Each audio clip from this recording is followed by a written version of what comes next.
जय श्री राम। श्री रामचरितमानस अयोध्या कांड। आप इस चैनल को सब्सक्राइब करें और सुने और लोगों को सुनने के लिए प्रेरित करें। निषाद राजगो ने अपना गांव, जाति और नाम सुनाकर पृथ्वी पर माथा टेक कर जो हर किया, दंडवत करते देखकर भरत जी ने उठाकर उसको छाती से लगा लिया। हृदय में प्रेम समाता नहीं है, मानो स्वयं लक्ष्मण जी से भेंट हो गई हो। भरत जी ने गुह को अत्यंत प्रेम से गले लगा रहे हैं। प्रेम की रीति को सब लोग सिहा रहे हैं, ईर्ष्या पूर्वक प्रशंसा कर रहे हैं। मंगल की मूल धन्य धन की ध्वनि करके देवता उसकी सराहना करते हुए फूल बरसा रहे हैं। लोक वेद सब भांति ही नीचा, जासु छाह छुई ले सीचा। तेहि बरी अंक राम लघु भ्राता, मिलत पुलक परिपूरति गाता।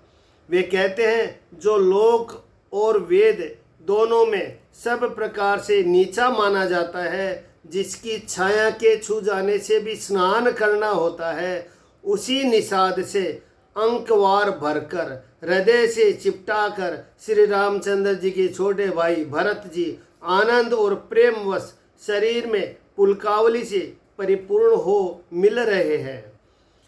जो लोग राम राम कहि जे जमुहाही, तिन्हिन पाप पुंज समुहाही। यह तो राम लाए उरलीना, कुल समेत जगु पावन कीन्हा। जो लोग राम राम कहकर जम्भाई लेते हैं, अर्थात आलस्य में भी जिनके मुंह से राम नाम का उच्चारण हो जाता है, पापों के समूह कोई भी पाप उनके सामने नहीं आते। फिर इस निषाद राज ने तो स्वयं श्री रामचंद्र जी ने हृदय से लगा लिया और कुल समेति से जगत पावन, जगत को पवित्र करने वाला बना दिया।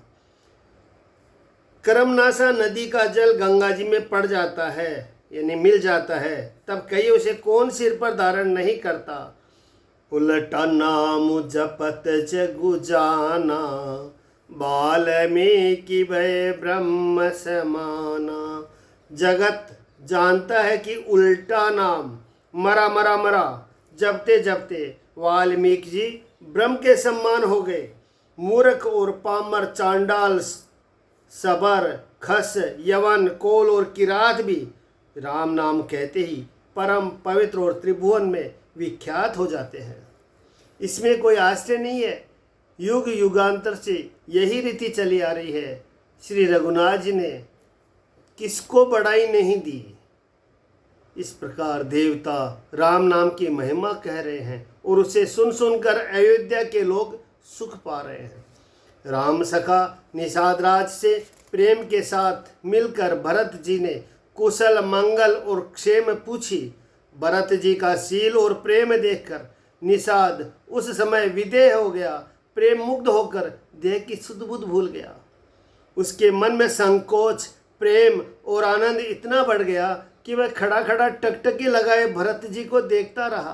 फिर धीरे धरकर भरत जी के चरणों की वंदना करके प्रेम के साथ हाथ जोड़कर विनती करने लगा कि कुशल मूल पद पंकज पेखी, मैं त्यों काल कुशल निज लेखी।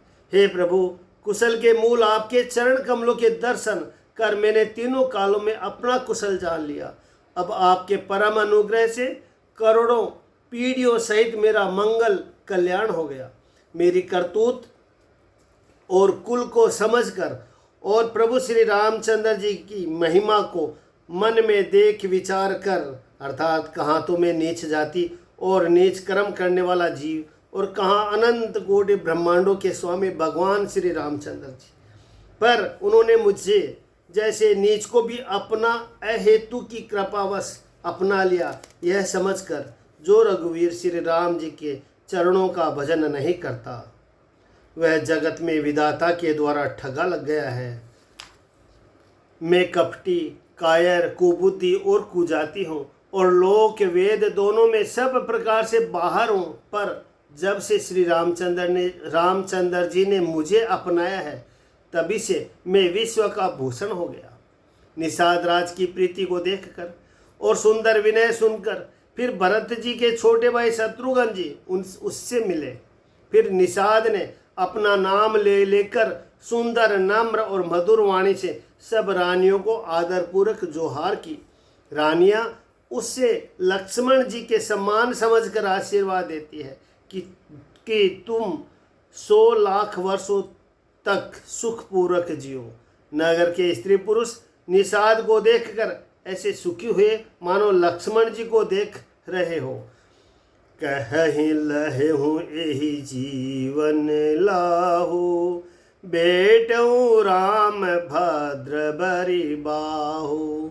सुनि निषादु निज भाग बढ़ाई, प्रमुदित मन ले चले लेवाई। सब कहते हैं कि जीव का लाभ तो इसी ने पाया जिसे कल्याण स्वरूप श्री रामचंद्र जी ने भुजाओं में बांधकर गले लगाया। निषाद अपने भाग्य की बड़ाई सुनकर मन में परम आनंदित हो सबको अपने साथ लिवा ले चला। उसने अपने सब सेवकों को इशारे से कह दिया। वे स्वामी का रुख पाकर चले और उन्होंने घरों में, वृक्षों के नीचे, तालाबों पर तथा बगीचों और जंगलों में ठहरने के लिए स्थान बना दिए। भरत जी ने जब श्रृंगवेरपुर को देखा तब उनके सब अंग प्रेम के कारण शिथिल हो गए।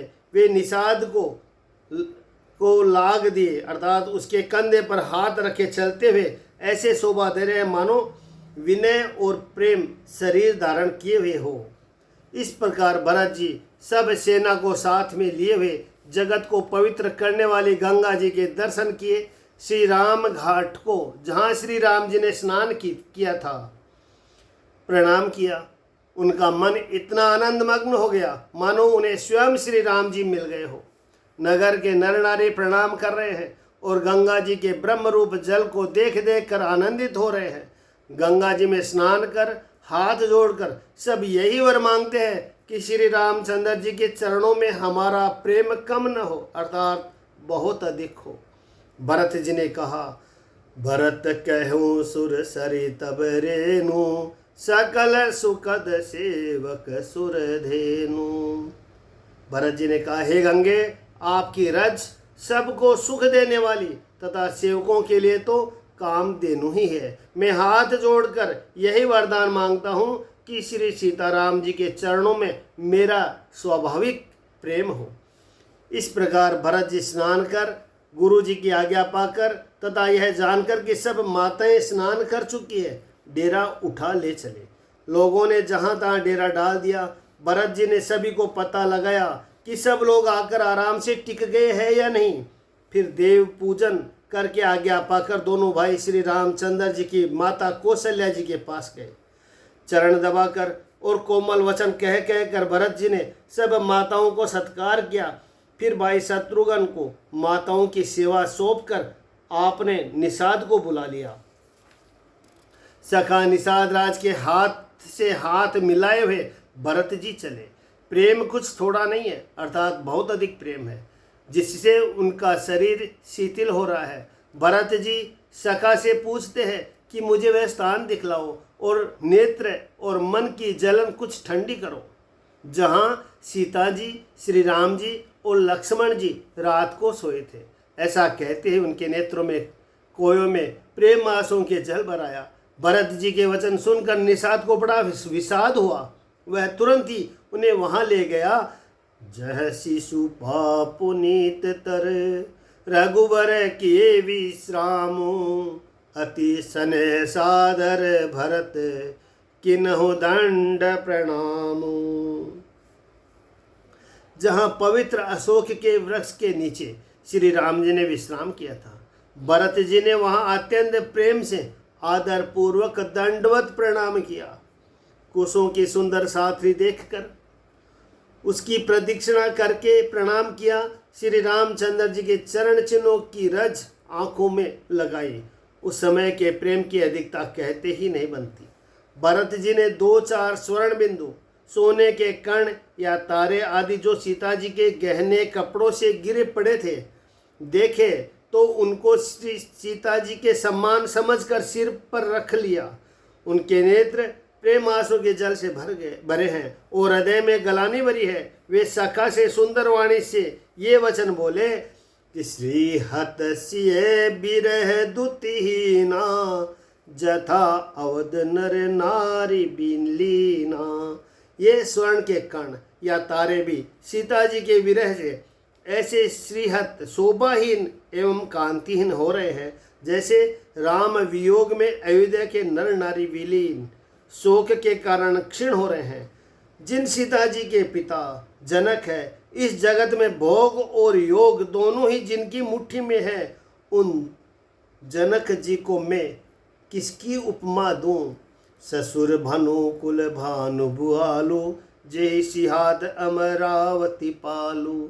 सूर्य कुल के सूर्य राजा दशरथ जी जिनके ससुर है, जिनको अमरावती के स्वामी इंद्र भी सिहाते हैं, ईर्ष्यापूर्वक उनके जैसा ऐश्वर्य और प्रताप पाना चाहते थे।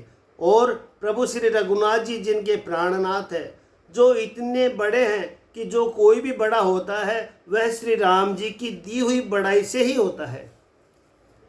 उनसे पति देवता सुतीय मनी सिय साथरी देखी बिहरत हृदय नहरी हर पबिते कठिन विशेषी। उन श्रेष्ठ पतिव्रता स्त्रियों में शिरोमणि सीता जी की साथरी कुश सैया देखकर मेरा हृदय हहराकर दहलकर फट नहीं जाता। हे शंकर, ये व्रज से भी अधिक कठोर है। मेरे छोटे भाई लक्ष्मण बहुत ही सुंदर और प्यार करने योग्य है। ऐसा भाई न तो किसी के हुए न है न होने के ही है। जो लक्ष्मण अवध के लोगों को प्यारे, माता पिता के दुलारे और श्री सीताराम जी के प्राण प्यारे हैं, जिनकी कोमल मूर्ति और सुकुमार स्वभाव, जिनके शरीर में कभी गर्म हवा भी नहीं लगी, वे वन के सब प्रकार की विपत्ति सह रहे हैं। हाय, इस मेरी छाती ने कठोरता में करोड़ों व्रजों को भी निरादर कर दिया, नहीं तो यह कभी की फट गई होती। श्री रामचंद्र जी ने जन्म अवतार लेकर जगत को प्रकाशित परम सुशोभित कर दिया। वे रूप, शील, सुख और समस्त गुणों के समुद्र है। पूर्वासी, कुटुंबी, गुरु, पिता, माता सभी को श्री राम जी का स्वभाव सुख देने वाला है। शत्रु भी श्री राम जी की बड़ाई करते हैं। भैरव राम बड़ाई करही बोलनि मिलनि विनय मन हरही। शत्रु भी श्री राम जी की बड़ाई करते हैं। बोलचाल, मिलने के ढंग और विनय से वे मन को हर लेते हैं। करोड़ों सरस्वती और अरबों शेष जी भी प्रभु श्री रामचंद्र जी के गुण समूह की गिनती नहीं कर सकते।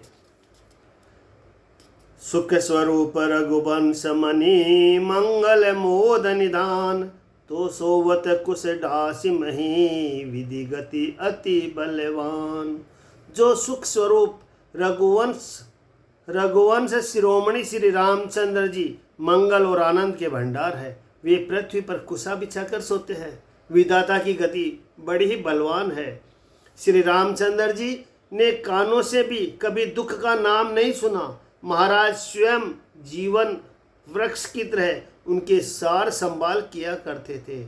पलक नयन फनी मनि जेहि भांति जो गवही जनन सकल दिन राती। सब माताएं भी रात दिन उनकी ऐसी सार संभाल करती थी जैसे पल के नेत्रों की और सांप अपनी मणि की करते हैं।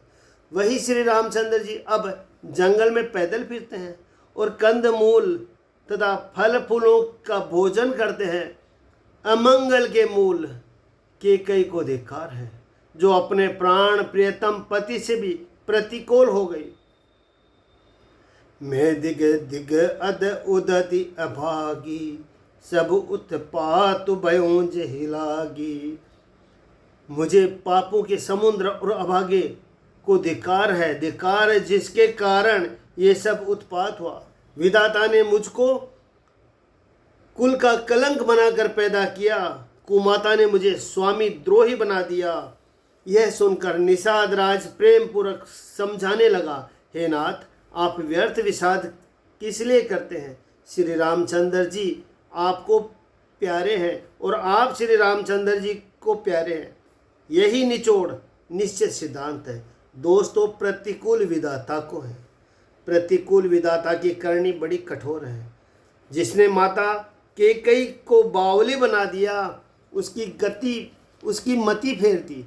उस रात को प्रभु श्री रामचंद्र जी बार बार आदरपूर्वक आपकी बड़ी सराहना करते हुए तुलसीदास जी कहते हैं कि निषाद राज कहता है कि श्री रामचंद्र जी को आपके सम्मान अतिशय प्रिय और कोई नहीं है। मैं सौगंध खाकर कहता हूँ, परिणाम में मंगल होगा, यह जानकर आप अपने हृदय में धैर्य धारण कीजिए। श्री रामचंद्र जी अंतर्यामी और संकोच, प्रेम और कृपा के धाम है। यह विचार कर और मन में दृढ़ता लाकर चलिए और विश्राम कीजिए। सखा के वचन सुनकर हृदय में धीरज धरकर श्री रामचंद्र जी का स्मरण करते हुए भरत जी डेरे को चले। नगर के सारे स्त्री पुरुष यह श्री रामचंद्र जी के ठहरने का स्थान का समाचार पाकर बड़े आतुर होकर उस स्थान को देखने चले। उस स्थान की परिक्रमा करके प्रणाम करते हैं और कैकेयी को बहुत दोष देते हैं, नेत्रों में जल भर लेते हैं और प्रतिकूल विधाता को दूषण देते हैं। कोई भरत जी के स्नेह की सराहना करते हैं, कोई कहते हैं कि राजा ने अपने प्रेम खूब निभाया। वे सब अपनी निंदा करके निषाद की प्रशंसा करते हैं। उस समय के विमोह और विषाद को कौन कह सकता है। इस प्रकार रात भर सब लोग जागते रहे। सवेरा होते ही खेवा लगा। गुरहि सुनाव चढ़ाई सुहाई, नए नाव सब मातु चढ़ाई। सुंदर नाव पर गुरु जी को चढ़ाकर फिर नई नाव पर सब माताओं को चढ़ाया। दंड चारि मह भासबु पारा, उतरि भरत तब सब ही संभारा। 4 घड़ी में सब गंगा जी के पार उतर गए। तब भरत जी ने उतर कर सबको संभाला। प्रातः काल की क्रियाओं को करके माता के चरणों की वंदना कर गुरु जी को सिर नवाकर भरत जी ने निषाद गणों को रास्ता दिखलाने के लिए आगे कर लिया और सेना चल दी। निषाद राज को आगे करके पीछे सब माताओं की पालकियां चलाई। छोटे भाई शत्रुघ्न जी को बुलाकर उनके साथ कर दिया। फिर ब्राह्मणों सहित गुरु जी ने गमन किया। तदंतर आप भरत जी ने गंगा जी को प्रणाम किया और लक्ष्मण सहित श्री सीताराम जी का स्मरण किया। भरत जी पैदल ही चले। उनके साथ कोतल बिना सवारी के घोड़े बाग डोर्स में बंधे हुए चले जा रहे थे। उत्तम सेवक बार बार कहते कि हे नाथ, आप घोड़े पर सवार हो लीजिए। भरत जी जवाब देते हैं, राम पय देहि पाए सीधाए, हम कह रत गज बाजी बनाए। श्री रामचंद्र जी तो पैदल ही गए और हमारे लिए रथ, हाथी और घोड़े बनाए हैं। सिर भर जाऊं उचित अस मोरा, सब ते सेवक धर्म कठोरा। मुझे उचित तो ऐसा है कि मैं सिर के बल चल कर जाऊं। सेवक का धर्म सबसे कठिन होता है। भरत जी की दशा देखकर, कोमल वाणी सुनकर सब सेवकगण गलानी के मारे गले जा रहे हैं। प्रेम की उमंग उमंग कर सीताराम सीताराम कहते हुए भरत जी तीसरे पैर प्रयाग में प्रवेश किया। जय सिया राम।